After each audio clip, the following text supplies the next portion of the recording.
Tuesday morning. 3 மாசமா wait பண்ணி இப்பதாங்க மயிலம் முருகன் கோயிலுக்கு போக முடிஞ்சது.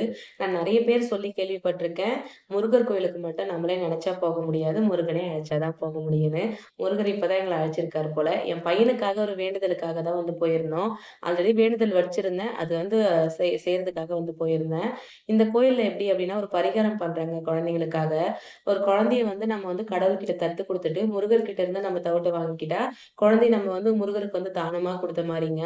இத திருப்பி அவர்கிட்ட இருந்து வாங்கிக்கணுமா ஒரு 5 வருஷம் இல்ல 10 வருஷத்துக்கு அப்புறம்.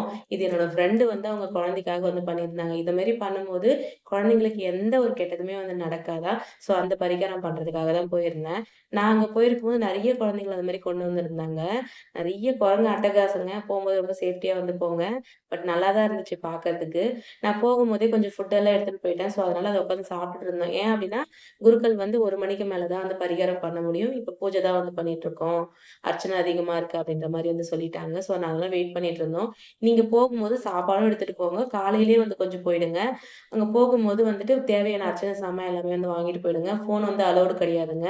அங்க இருட்டு கடை அல்வா, அப்புறம் எனக்கு ஒரு பிரேஸ்லெட்டு, அப்புறம் தம்பிக்கு கொஞ்சம் டாய்ஸ்லாம் மட்டும் வாங்கிட்டு வந்தேன். பாய் இன்னொரு வீடியோல பார்க்கலாம்.